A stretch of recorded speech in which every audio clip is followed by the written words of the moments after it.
Before the agricultural revolution, peasants lived in rural areas and were subject to their lord's will. In Eastern Europe, this was especially prominent when with unpaid labor. They lived in small communities where families owned independent farms. These families had multiple generations housed in the same household, and it ran on a family economy in which everybody worked for the income of the household and helped harvest crops and produce goods. Teens, usually young boys, learned trades, worked as servants or laborers to earn extra income before marriage in adulthood. The peasants' ultimate goal was to maintain stability of the local food supply. They generally relied on medieval farming methods. Cultivators from small villages farmed the majority of the soil. They used an open system which left large portions of land fallow. The unconnected strips of land was tilled by farmers.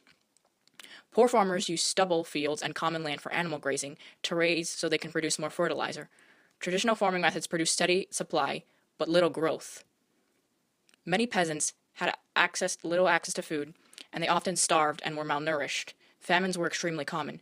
Those who could not make ends meet resorted to crime and begging. Potatoes had a major economic impact in Europe. They were brought from Peru by the Spaniards as a result of the Columbian Exchange, and were implemented into Europe's food supply in various ways. For example, in France, King Louis XVI and Marie Antoinette used potato flowers as fashion accessories to try to persuade the farmers to grow them and introduce them into French cuisine due to the rising bread prices and peasant hostility. Frederick the Great encouraged his subjects to eat potato tubers to alleviate the famine of 1744. Potatoes also played a huge role in northern Europe, feeding populations and ending famine since it was cheap and easy to grow.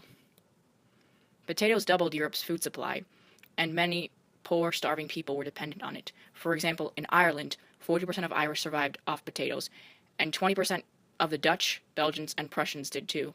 Unfortunately, one negative effect of potatoes is that they introduced the potato beetle species. At the dawn of the agricultural revolution, people were faced with an ever-increasing population and a shortage of land. To combat the shortage of food, people had to come up with many new inventions and ideas. It was these that really brought Europe into the New World. Crop rotation became popular in this time. It was necessary to renew the nutrients in the soil. Instead of planting the same things every year in the same place, they would plant clover and turnips in alternating years. This renewed the soil and became animal fodder, which allowed livestock to survive winter, allowing for meat all year round. Animals also created more fertilizer for the fields.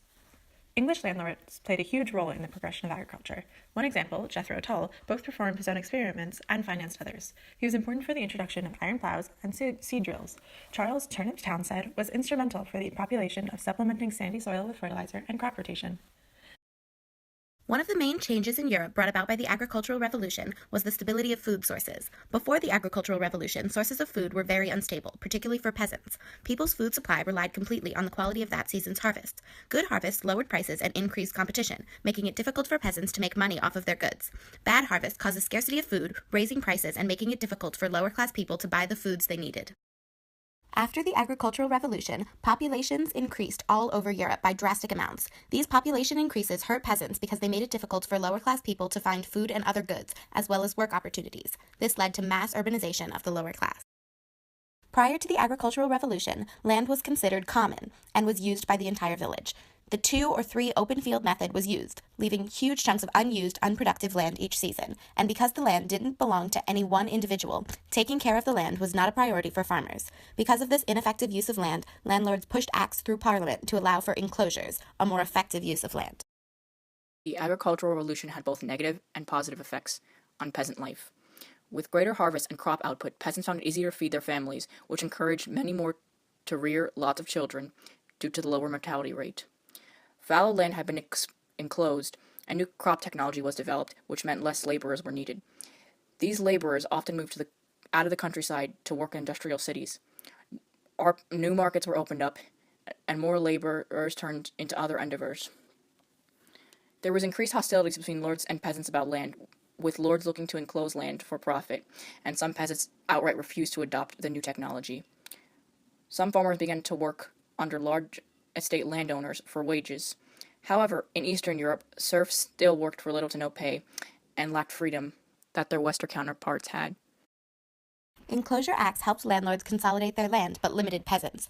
Rather than allowing peasants to have control over the lands they used or rented, landlords, who controlled Parliament, pushed through acts that allowed them to privately use their land. The Enclosure Acts, along with the other drawbacks of the agricultural revolution, incited peasant riots all over Europe. Though the use of enclosures was limited in France, the agricultural revolution was still a major cause of the French Revolution.